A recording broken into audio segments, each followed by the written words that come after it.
In its onslaught on Gaza since the October 7th attacks, Israel has killed over 31,000 Palestinian people. Of those 31,000 people that Israel has killed, over 12,300 of them are children. This means that Israel has killed more children in the past 4 months than have been killed in every war on this earth combined in the last 4 years. The actual death toll is estimated to be significantly higher, as countless Palestinians are missing, many of them likely dead under the rubble. An estimated 1.7 million Palestinians have been displaced from their homes, which is about 75% of Gaza's population. Gaza is unrecognizable. Israeli airstrikes have destroyed entire streets, neighborhoods, countless cultural sites, mosques, churches, libraries, historical archives, and schools. Israel has damaged or destroyed every single university in Gaza. There's an acronym used in Gaza by its healthcare workers, WCNSF, which stands for Wounded Child, No Surviving Family. This phrase was coined in the month following the start of Israel's onslaught, and it's currently being used to describe thousands of children. Aside from the direct military violence that Israel is enacting upon the Palestinian people, another facet of mass death that looms over Gaza is starvation. Gaza is experiencing the fastest decline in a population's nutrition status in recorded history. Experts warn that a famine of apocalyptic proportions is fast approaching. Palestinian children and babies are starving to death. Those who aren't are being reduced to living skeletons. Palestinians are crying at the experience of tasting bread, not having had it for months. Palestinians are eating weeds and animal feed to survive. They are combing through the sand, hoping to gather what little flour they can from the passing humanitarian aid convoys. It's difficult to look at images of the starvation in Gaza and not immediately see a reflection of the Holocaust, of the victims of Nazi concentration camps, on the brink of death, also by starvation. So why is all this happening? What is causing these horrific conditions? And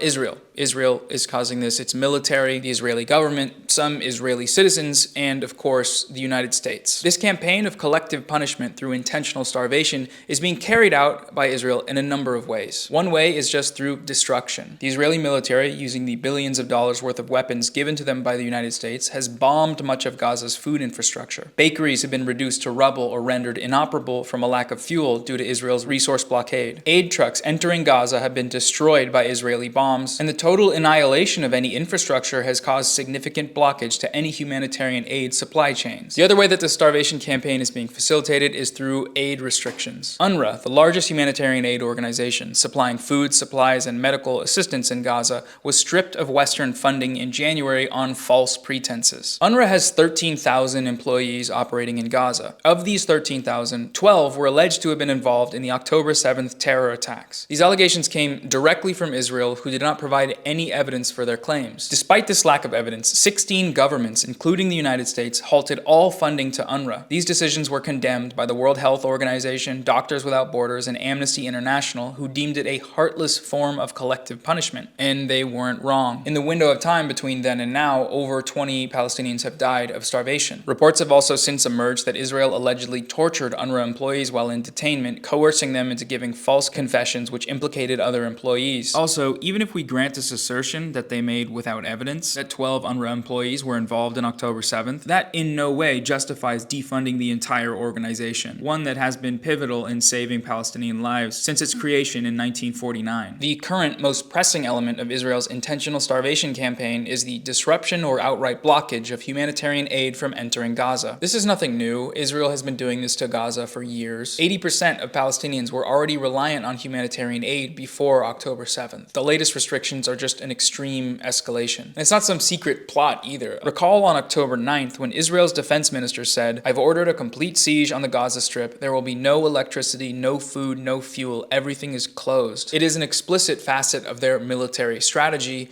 and it's also a war crime. The military is blocking some of the largest border crossings into Gaza. Some blockages have come from direct orders from Israeli officials, like on February 13th when Finance Minister Bezalel Smotrich issued a directive blocking the 1,049 containers containing flour, cooking oil, chickpeas, sugar, and rice. To justify this war crime, he cited the unsubstantiated UNRWA report. The Israeli military is creating bottlenecks through routine aid request denials and cumbersome, arbitrary extended searches. One source of these extended searches is Israel's attempt to prevent what it calls dual-use equipment from entering Gaza, items that they claim can be used by civilians but also by Hamas. This list of items includes things like power generators, field hospital kits, inflatable water tanks, oxygen tanks, crutches, and wooden boxes of children's toys. These bottlenecks bottlenecks are overwhelming the distribution system, creating enormous lines of trucks. Prior to October 7th, an average of 500 aid trucks entered Gaza per day. The current average sits at around 50 to 100, which is completely inadequate. It's 20% at most of what the UN claims is necessary to avoid mass death through famine. Another significant contributor, and just the most freakish one to this starvation campaign, is Israeli citizens. Israeli citizens are routinely protesting at the border crossings and blocking aid trucks from entering Gaza. They sit in front of the trucks, laughing, they celebrate, they dance, they proudly display their babies, pointing them in the direction of the Palestinian babies that they are starving to death. Interviews of the Israelis that are blocking these aid trucks are incredibly revealing. They should get only the minimum calories required to survive. They're starving to death. They are not They are starving to death. You know what? If they are starving to death, give the hostages back. No a single loaf of bread should go there till our hostages are coming back. We've stopped hundreds of trucks from fueling Hamas. That's what the enemy is, only Hamas, not the Palestinian civilians, no one else. Nobody here wants to starve the Palestinian civilian population of Gaza. But we're at war right now. We've been at war for more than 130 days. If we want this war to end, Hamas must be destroyed and dismantled. That's it. Julia and Sarah say they know people in Gaza are starving. If they were to return the hostages, the war would be over and this situation could be... The world could start helping the Gazan civilians, the innocent Gazan civilians. But until then... It's also worth noting that this group of settlers, while taking extreme action, are not representative of some extreme attitudes in Israeli society. A majority of Israeli citizens currently support the blockage of food from entering Gaza. Of the minority of Israelis that don't support this campaign of intentional starvation, some have attempted to bring aid into Gaza themselves, only to be blocked by these protesters with the help of the IDF. We are 10 minutes from the borders with Gaza. We have a truck full of food for the people starving in Gaza.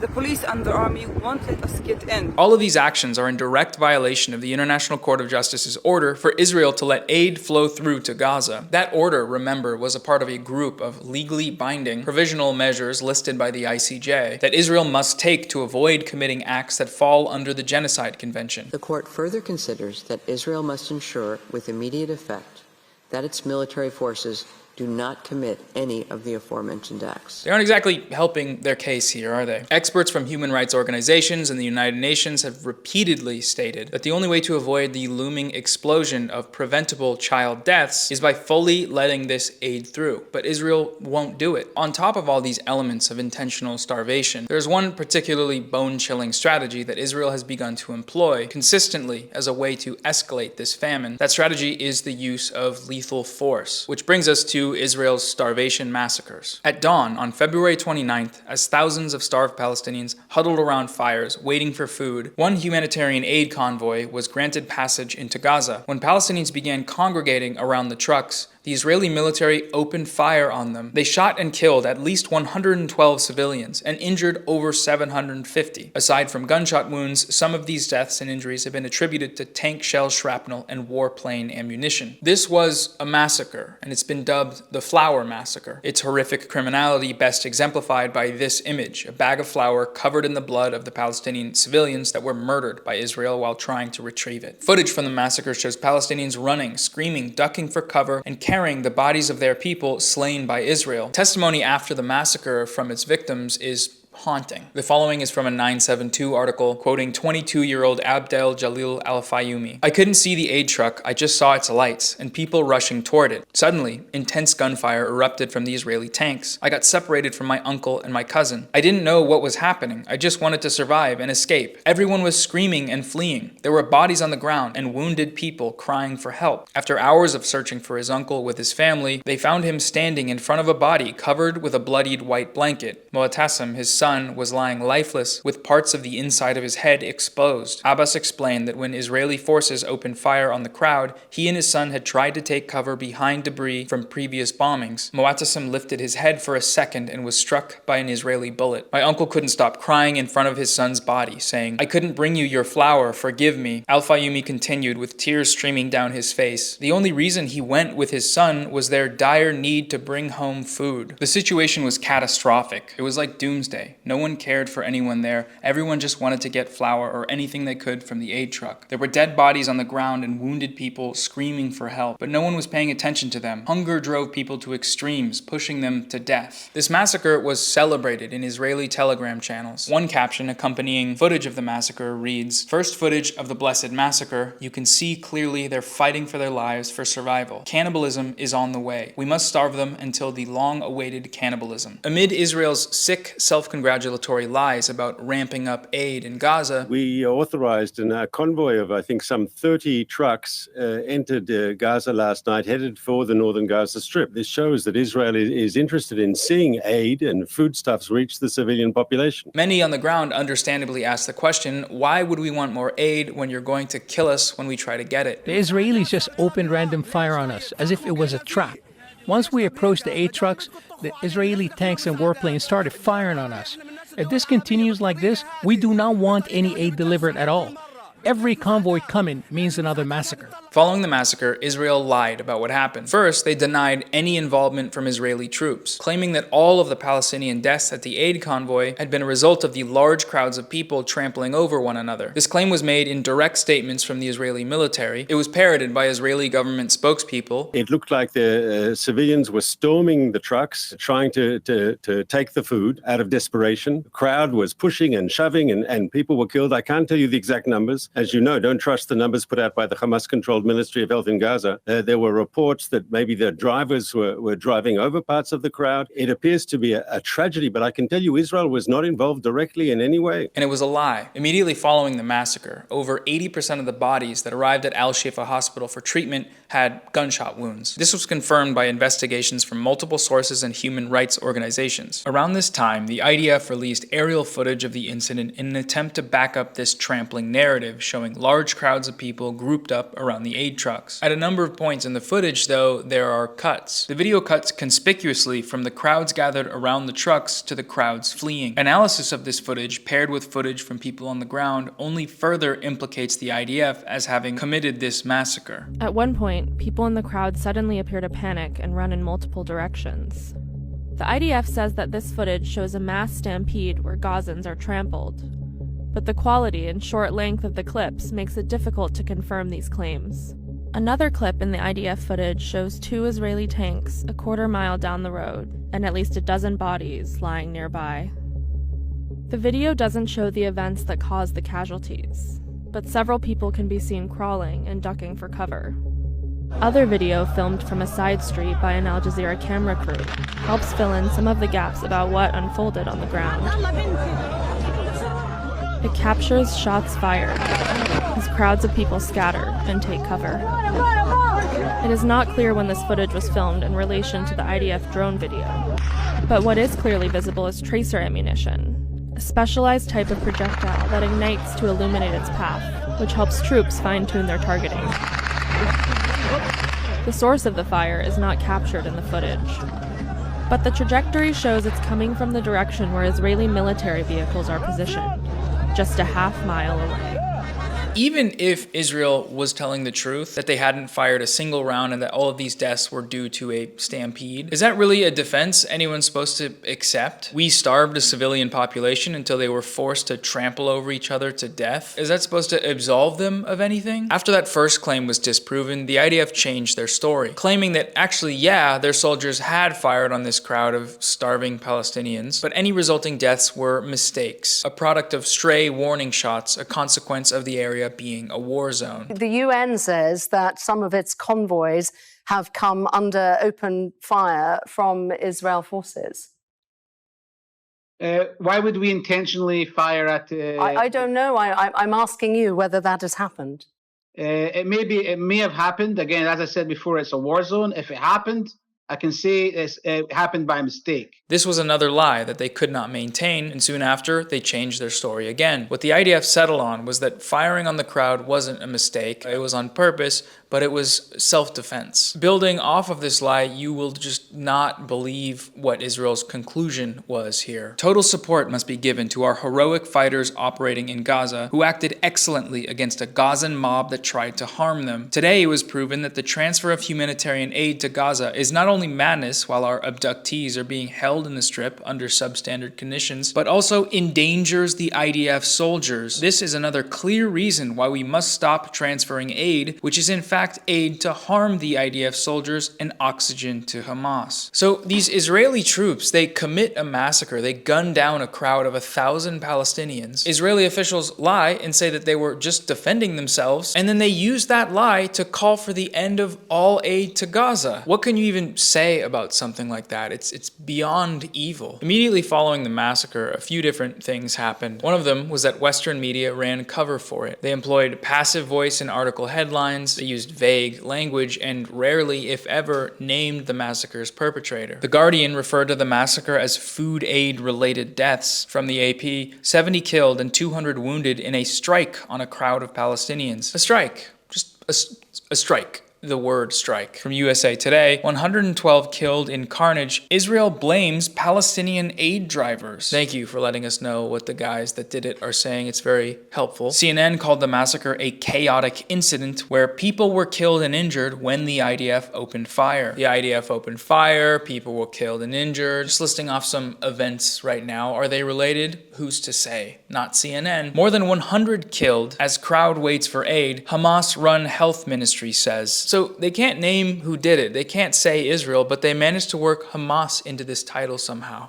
Incredible. It's so obvious what they're doing here when they use that label Hamas run to refer to the Gaza Health Ministry. You've probably seen that phrase and description used in a lot of articles and headlines, and it's actually a kind of new thing. For years, English-speaking journalists straightforwardly cited reports from the Palestinian Health Ministry in Gaza using its official name. But after the October 17th attack on Al-Ali Baptist Hospital, media outlets began portraying the ministry as an arm of the rebel force Hamas. Following that attack, there was a 300% spike in the phrase's use by Western outlets. Hamas, remember, is the group of pure, evil, barbaric savages that must be exterminated, according to Israel at least. So throwing that label onto the doctors and the nurses in Gazan hospitals, you see what that opens the door up to, right? You know, a hospital gets bombed. Is it really a hospital? Or is it just a Hamas military command center? Bomb first, ask questions later is the IDF's motto, and the answer so far has been no. The use of the Hamas-run phrase also further perpetuates the Hamas numbers myth, that the Gaza Health Ministry inflates its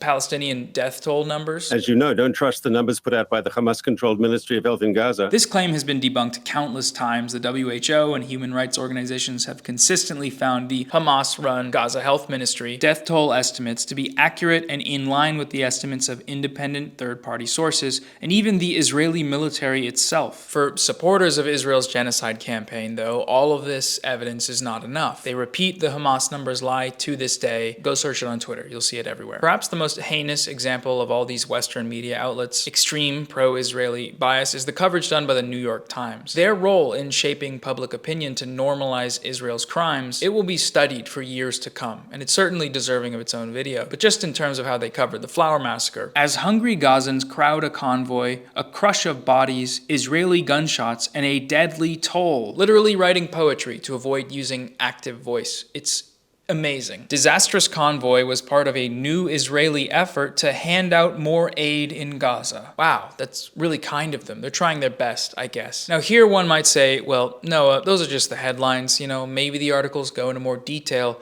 You should just read more. And that's the problem, actually, is that most people don't. The majority of newsreaders, in America at least, do not read past the headlines. And so the type of framing we saw from these outlets immediately following the massacre, being exposed to that over an entire conflict, over a lifetime of Western media consumption, that headline framing is absolutely enough to manufacture consent on its own. And the consent being manufactured here is a passive endorsement of Israel's actions, no matter how evil they are consistently proven to be. Also, you know, beyond its role as war propaganda, there's just a basic lack of morality here, a lack of humanity. Palestinian stories are just not being told. These outlets aren't even asking Palestinians to tell them, and that is an act of depravity. depravity on its face. Next, in another shocking turn of events, the United States government refused to condemn Israel for this massacre. First, they were the sole veto in a UN Security Council measure to condemn Israel's actions. Then their denial became more explicit. The following footage is from a press briefing with State Department spokesperson Matt Miller a day after the massacre. First, Miller declines to comment on the massacre directly, citing the need for Israel to conduct a full investigation of what happened. We don't know, as I said earlier, the ground truth of what happened, which is why we think it's appropriate that investigation be conducted.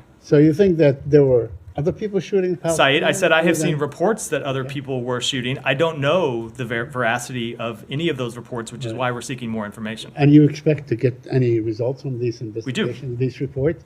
We Will do. you come back to us next week and tell us this is... I can't promise you next week because I don't know how long an investigation will take, but certainly when an investigation is completed and we're briefed on that investigation, I'm happy to come brief you on that. Just a brief history on IDF self-investigations here. Image unrelated. In 2022, an Israeli soldier shot and killed Palestinian-American journalist Shireen Abu Akleh. Israel lied about it, then lied again, changing their story, then admitted that they had shot her, but that it was accidental. Then they refused to conduct an investigation despite consensus among dozens of human rights groups that she was deliberately targeted and intentionally denied medical aid after being shot. In 2008, during Operation Cast Lead, the IDF killed Palestinian civilians with white phosphorus, damaging a school, a market, a humanitarian aid warehouse, and a hospital. The Israeli military claimed that it would investigate itself for it, but never did. In that same operation, Israeli forces shot and killed an estimated 11 Palestinians that were holding white flags. The IDF claimed that it would investigate itself, but never did. Speaking of white flags, 2 months ago, Israeli soldiers shot and killed a Palestinian man who was waving a white flag. It was captured on video. The IDF claimed that it would investigate itself, but it never did. History has shown time and time again that Israel cannot be trusted to investigate itself for war crimes.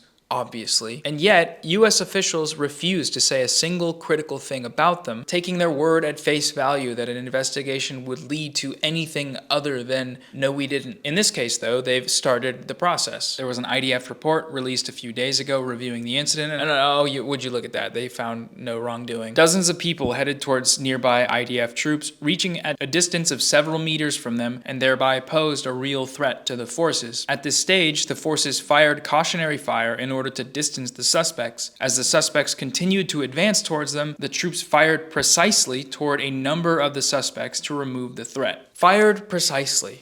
They shot almost 1,000 people. They expect you to buy this. They think that you are the stupidest people on the planet. And for some of you, for anyone who believes this bullshit, they are absolutely correct. The IDF report does note that a further investigation is being made, this one by a fact-finding and assessment mechanism, which Israel claims is an independent examination body. This is just a ludicrous claim. Israel's FFA mechanism is a fundamentally broken and unjust system. Its sole purpose is to whitewash the IDF's crimes and save face against criticism from the international community. During the Great March of Return in 2018, the large-scale Palestinian protests against the Israeli blockade of the Gaza Strip, Israel shot and killed 223 protesters, and all but 2 of these killings were unjustified, according to an investigation carried out by the United Nations Human Rights Council. Following these brutal war crimes, the fact-finding mechanisms were employed to review any wrongdoing by the IDF. Of the 223 cases of Palestinians being murdered that were forwarded to the FFA mechanism, over 2 years after the protests ended,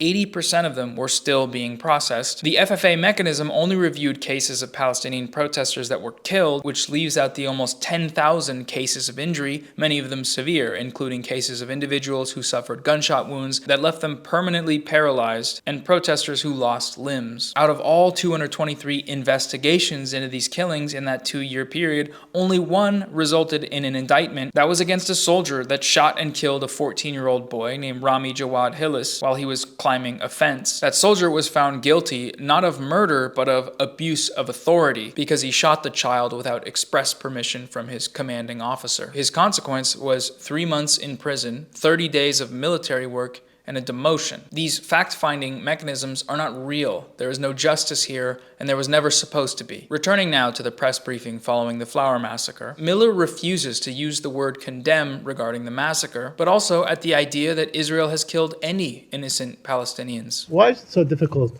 for this government to say we condemn the killing of children, Palestinian women and children? Why can't you say the word condemn? We do. Saeed, if you listened to what I said a moment ago, I hold on, Saeed, please don't interrupt me. Yeah. I said far too many Palestinians have died.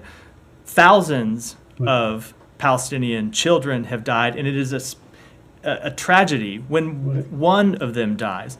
Of course, we don't want to see a single child die.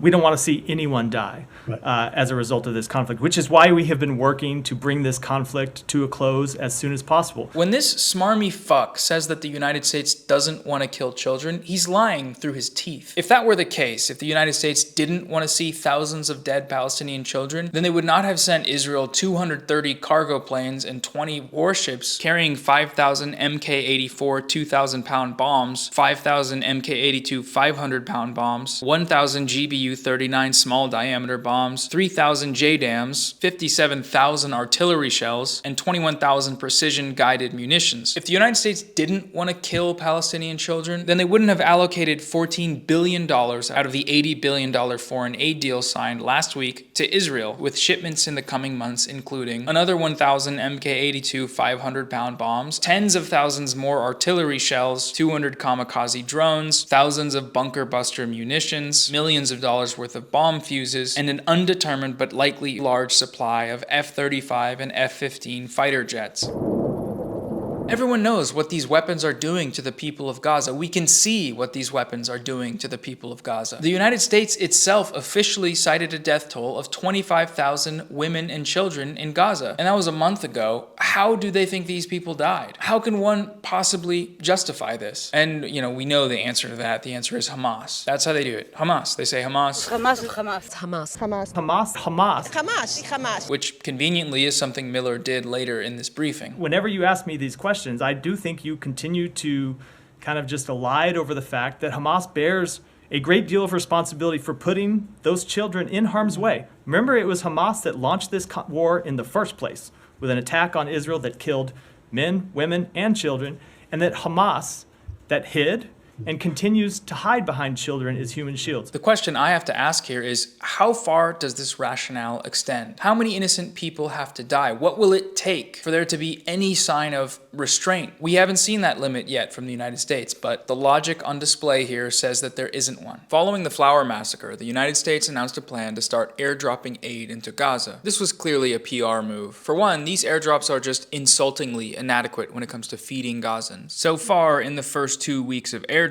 the US has supplied 200,000 meals and 50,000 water bottles to a population that needs millions of meals each day. Gazans having to chase these airdrops is degrading. Many of the crates are landing in unreachable places, far out into the sea or over uncrossable borders. The most insane element of this, though, of course, is that while this aid drops from the sky, so too do the American bombs. People are having to decide whether the thing dropping from the sky is a food crate or a US supplied drone. This is made worse when we've seen that sometimes it actually doesn't matter. Both of these things can kill you. Last week, an aid drops parachute malfunctioned and killed 5 Palestinian people. This was something that the US was told might happen. We can see it here in this image, the pathetic excuse for aid from America, food scraps, floating down into an active bombing site. The US is in early talks to begin construction on a port in Gaza, which they claim will be used for the import of humanitarian aid. Just like the airdrops, this is not enough and everyone knows it. It's another PR stunt at best, and at worst, just one more potential method of subjugating Palestinians, opening up another avenue for detainment, deportation, and potential naval operations. Not to mention the estimated 1 trillion metric tons of natural gas contained in the Gaza Marine and natural gas field off the coast of Gaza. I feel like I've seen this somewhere before. The US government can make Israel open up the crossings. That's the only thing that's going to stop this famine, and they can do it. They're the only ones in the world who can, so either they don't want to, or the Biden administration is just weaker and more incompetent than any previous administration when dealing with Israel. Whatever the case may be, though, it doesn't actually matter. Both of these possibilities materially constitute aiding and abetting genocide. The Flour Massacre wasn't some one-off incident. Israel has been attacking and killing starved Palestinians at humanitarian aid convoys for months. They've done it since the aid trucks first started showing up, and they did it almost every single day of the week leading up to the Flour Massacre. They've also done it almost every day since. At the time of writing, March 12th, there have been 17 recorded instances of Israeli troops attacking civilians at aid convoys with guns, airstrikes, and tank shelling, all of which have resulted in serious injuries or deaths. On January 25th, Israel killed 20 Palestinians and wounded another 150 150 with gunshots and artillery fire while they were waiting in line for food at the Kuwait Junction in Gaza City. On February 18th, a starved Gazan was shot in the head by the IDF on Rashid Street as he came looking for food. His body was found surrounded by the empty boxes of aid. On February 19th, IDF soldiers sprayed bullets indiscriminately at starved Gazans on Rashid Street. On February 22nd, Al-Shifa Hospital received several Gazans who were wounded or killed by the IDF on Rashid Street while looking for food. On that same day, the Euromed Monitor field team recorded horrifying testimonies of Israeli tanks firing artillery shells and bullets at them despite the fact that they were carrying white flags, obeying Israeli army orders, and walking on army-designated streets. On February 23rd, a starved Gazan went with his younger brother looking for food at Rashid Street and returned with his brother in a bag on his back. He had been shot and killed by the IDF. On February 24th, the Red Crescent retrieved the bodies of 2 Gazans shot to death by IDF soldiers while looking for food. On February 25th, a starved Gazan father was shot in the abdomen by IDF soldiers while looking for food. His siblings found and rescued him. He ended up bleeding to death. On February 26th, IDF soldiers fired indiscriminately at starved Gazan crowds. On February 27th, a child was shot in the abdomen by IDF soldiers while waiting for aid trucks. On February 28th, the day before the Flour Massacre, IDF soldiers fired indiscriminately at starving Gazans. And, as you can imagine, following the Flour Massacre, nothing changed, and these massacres are still happening. On March 3rd, 4 days after the Flour Massacre, Israel bombed a crowd of Palestinians that were collecting food from a humanitarian aid truck in Deir al-Balah. 9 people were killed and scores more were wounded. I'm writing the script on Tuesday, March 12th, and 2 hours ago, Israel killed 9 more Palestinians attempting to gather food at an aid truck at the Kuwait roundabout. It's March 15th now, and as I was going to upload this video, Israeli troops fired on a humanitarian aid office with Apache helicopters, killing 20 Palestinians and wounding scores more. They had the coordinates of this office. They know what they are doing. The IDF is committing these massacres with total impunity, and they will continue to do so. The Flour Massacre came and went, and the world let it happen. They have normalized this crime and opened up the door for endless repetitions. It really is just like the Al-Ali hospital bombing. Arguments and deliberations for weeks and weeks in the media, and all the while Israel attacked or destroyed all of Gaza's hospitals, rendering most of them inoperable. Media in the West has a staunchly pro-Israel bias. We know this. We looked at some examples earlier. There are countless others. If that's too anecdotal for you, though, we have the data on it. Last week, the Center for Media Monitoring released a report analyzing media coverage from British news outlets following the October 7th attacks. This analysis and coverage yielded evidence of extreme anti-Palestinian bias across the board. Bias in the context, language, framing, the amount and severity of misinformation, misrepresentation, and just overall airtime. And yet, despite this bias, according to those who've actually been on the ground in Gaza, we're still only seeing a fraction of the horrors of Israel's genocide. The reality on the ground is infinitely worse than the worst videos and photos that we're seeing in the West. There is people being buried alive en masse in their homes, their bodies being shredded to pieces, these kinds of videos and images that people are seeing. Beyond that, there is this daily massive degradation of life. It is a total denigration of a whole society that was once high-functioning and proud. That was critically acclaimed author Susan Abulhawa. Her perspective is shared by countless others who have been to Gaza since October 7th. Doctors, journalists, aid workers, none of them returning without horror stories. And what I saw was relentless bombing that was taking place day and night. You saw many people who were injured, many of whom were children, many of people who were just trying to go about their regular day, looking for where their next meal would come from, looking for where they could attain water. And in the process of doing so, they were hit by tank shells or by airstrikes or by sniper fire. It was really horrific and overwhelming. If you scroll down on this video, you will find comments that say, this is war. This sort of thing happens in all wars. This is Hamas's fault. Hamas did this. If it weren't for October 7th, none of this would be happening. There is no reasoning with these people, so don't even try. They have been blinded by Israeli propaganda, laundered through Western media outlets, and feel either indifferent to or empowered by Israel's clear bloodlust for the genocide of the Palestinian people. They may have watched this video, but the stories of these Palestinians who have been murdered by the terrorist state of Israel, these stories went in one ear and out the other. They can see evidence that the Israeli military shot 1,000 people that they have starved, then lie about it over and over, and still, after all of that, feel nothing. It makes me feel like I'm going insane. I can't think of any explanation for this beyond their humanity has eroded to nothing. To the journalists, the politicians, and the media figures that have cheered this genocide on, or worse yet, the liberals who feign concern over the lives of Palestinians while telling everyone around them to bend the knee and vote for the party who's doing this, while explaining to everyone who opposes child-killing weapons shipments that these shipments are actually relatively pretty moral because they include defensive munitions. Or decrying the tragedy of Gaza's famine while framing it as if it were just some natural occurring phenomenon and not the intentional